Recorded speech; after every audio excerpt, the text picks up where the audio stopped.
Gordon Freeman in the flesh.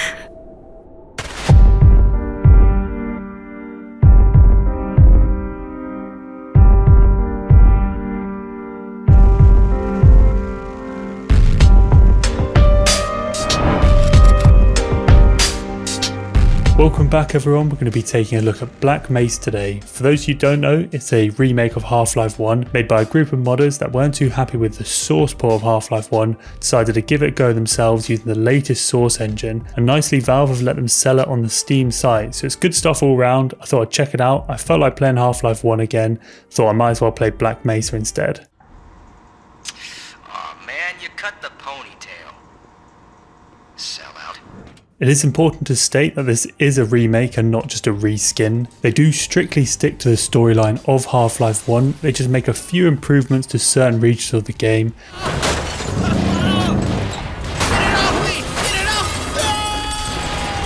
And they make some big improvements to the final region of the game, the Zen portion, which was arguably the worst part of Half-Life 1.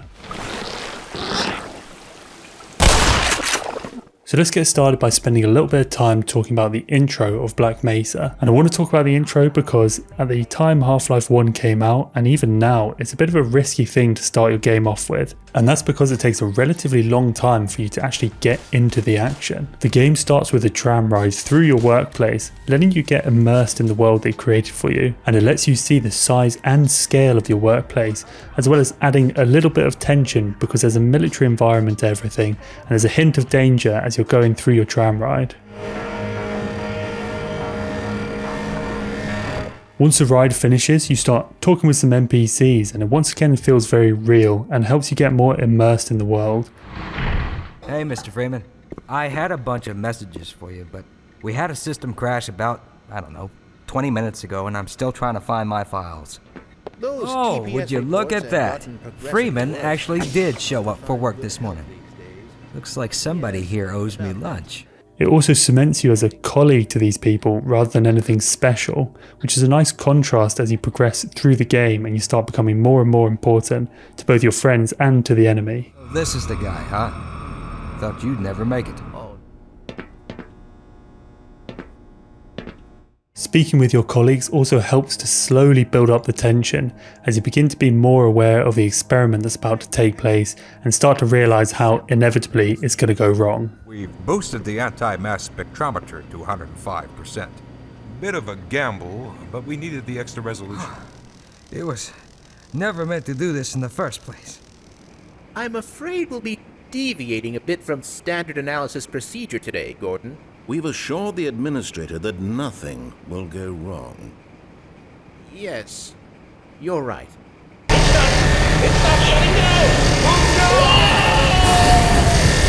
After the experiment's gone wrong, there's a significant style change, which actually does happen quite a lot throughout the game, but at this stage the game moves to a kind of horror/survival style game.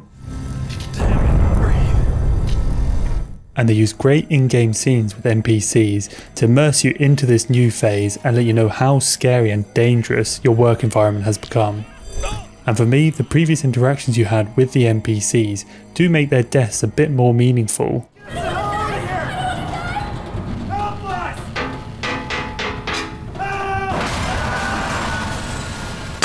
I see them as Gordon Freeman's colleagues as opposed to just being random people dying.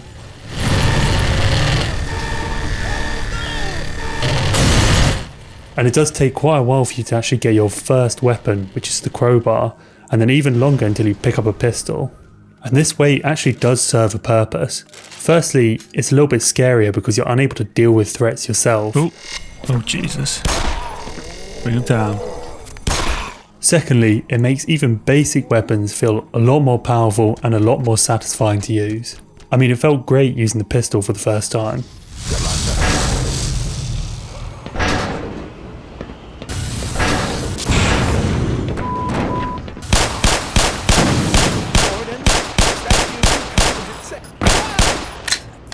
I've got to say at this point I thought the new gun models and new gun sounds were great throughout the game. There is progression from a real scarcity of weapons at the start of the game to you having an whole arsenal to pick from as you progress later on in the game. From the looks of it, you got an eye for the finer things in life. Check this out. Open sesame. There is a wide variety of weapons, all of which do vary quite a lot from each other, which is nice to see. I did tend to use the same weapons over and over again, but that's just my personal preference. The option was there to use different things if I'd wanted to do it. Power 45%.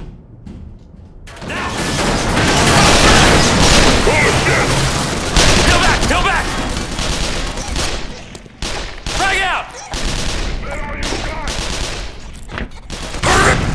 So moving on, like I said, the big style change from pre to post resonance cascade is an example of what they do really well throughout the rest of the game. You're constantly in different environments, most of which look really good and all have their own unique feel. The most pronounced change occurs when you travel to the border world Zen, which I've got to say looks absolutely incredible.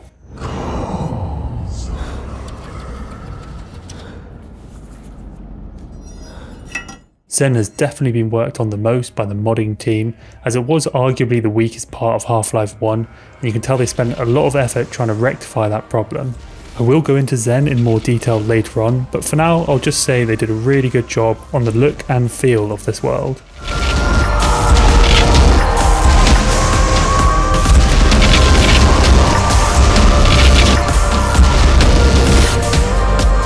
Moving on to the story of the game. Now they really don't spoon feed you what's going on and what has gone on previously. You've got to pick that up from what you see around you and also interacting with NPCs at various points in the game. A lot of what has happened previously was above your pay grade, so to speak, so you don't really know what's been going on, and as you progress through you start to piece together and start to get an idea of what the bigger picture is. There are no cutscenes throughout, so everything happens in-game, and they use interesting ways of showing you what has been going on.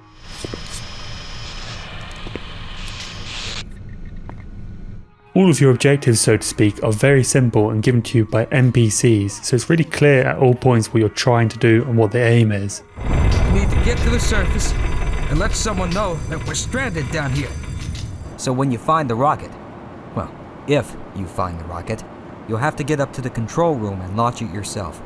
You said something about a Lambda team needing the satellite in orbit if they were ever going to clean up this mess.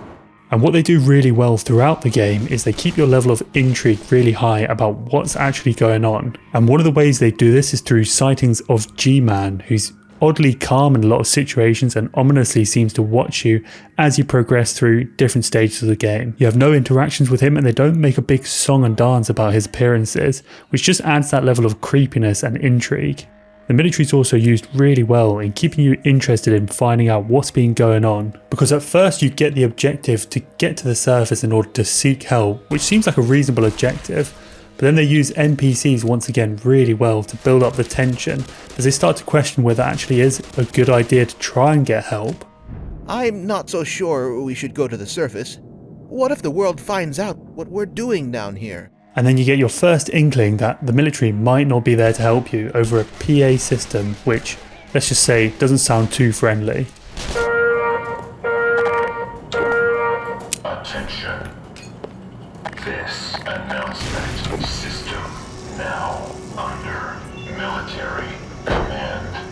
All science personnel report topside for immediate questioning. And when it's confirmed that the military are there to silence you as opposed to help you get out, Oh, rescued at last! Thank God you're here! it further adds to the intrigue about what's been going on, and it also adds a great new gameplay element as it's a completely different type of enemy you've got to face. The AI is extremely aggressive and done very well actually. They really push you and make it hard for you to settle into fights. So it adds both a storyline intrigue and also a new gameplay element that works really well.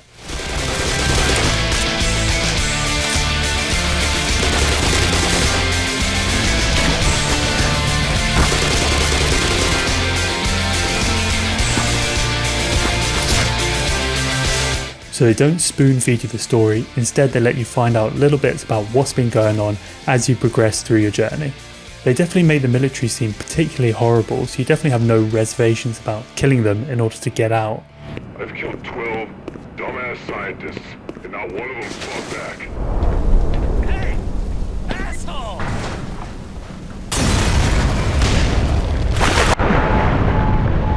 And from the early to mid part of the game, the military seem to be the primary enemy that you've got to face.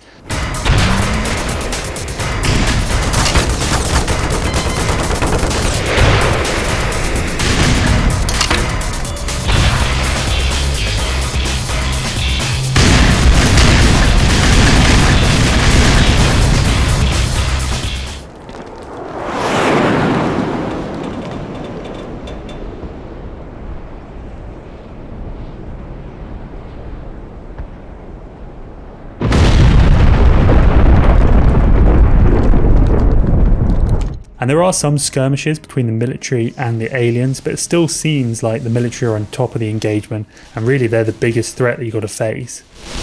The skirmishes between the humans and the aliens are really nice because they further reinforce that you're part of something bigger. It's not just everyone against you. So it's good to see they added that extra element in, so it doesn't feel like it's just you against the world. There's lots of different conflicts going on. As you progress, the balance of power does gradually begin to shift in the aliens' favour as they begin to get bigger beasts through the portal.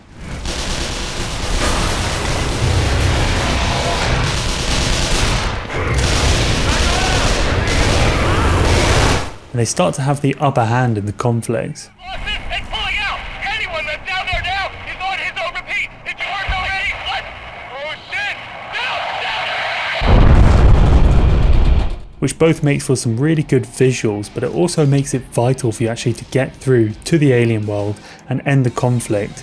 Not just for your own preservation, but also for the preservation for the human world.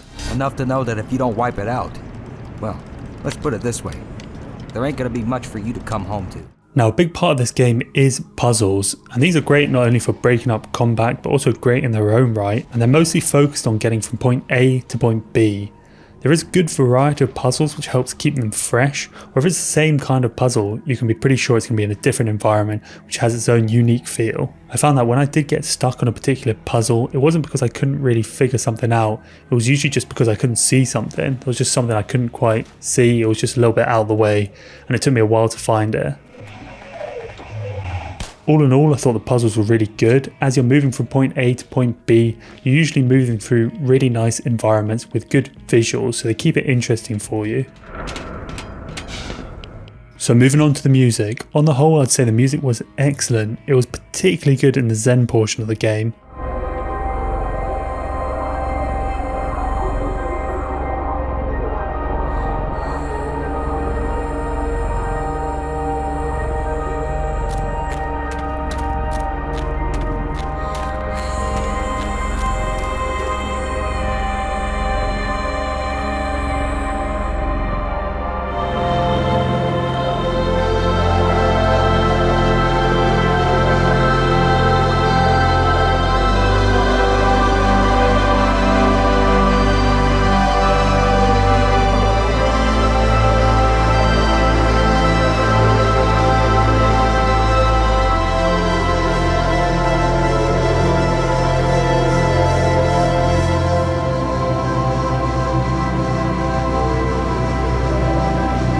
Some places prior to Zen, although the music was good, it could feel a little bit out of place, but generally throughout the game the music was really good. It would do a good job of setting the scene or getting you pumped for some of the combat sequences.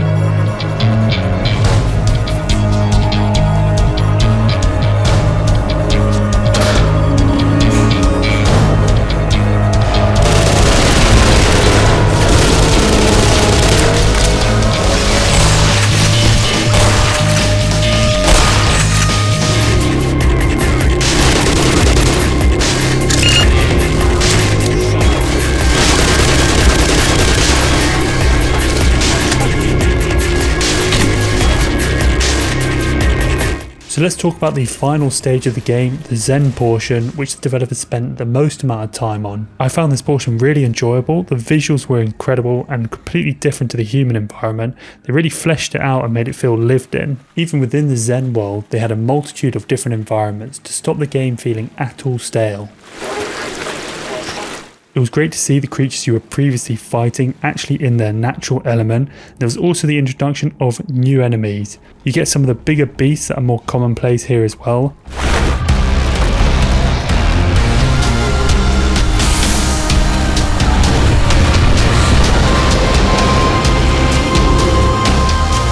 As well as a mini boss which you have to take on in an epic fight over multiple different stages.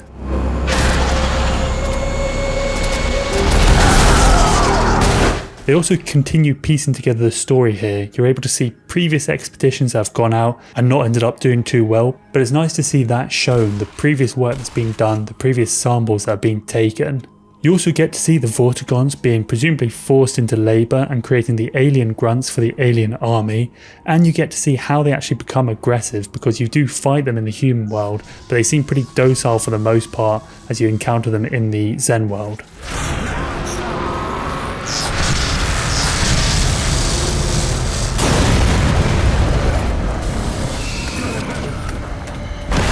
And later on in this stage, it does appear to seem like the aliens were actually doing their own research on the humans as well, so it really starts to show the big picture. There were a few sections in this stage that did drag on just a little bit, but in general I really liked how different this part of the game was to the rest of the game, so it gets big thumbs up from me. So in conclusion, yeah, I love the game. I think it's great for everyone, whether you played Half-Life 1 before or not. I had a lot of fun with it, and I'm excited to follow this game up with another playthrough of Half-Life 2. It's also good value for money, it's pretty cheap on the Steam store, and it's nice to support good practice in the gaming industry, whether that's from the modders who spent all that time and dedication in making this great game, or from Valve for collaborating with them and letting them sell it on the Steam site. So that's it for this one. I hope you guys enjoyed it. If you did, give it a like and think about subscribing. Cheers guys, I'll see you in the next one.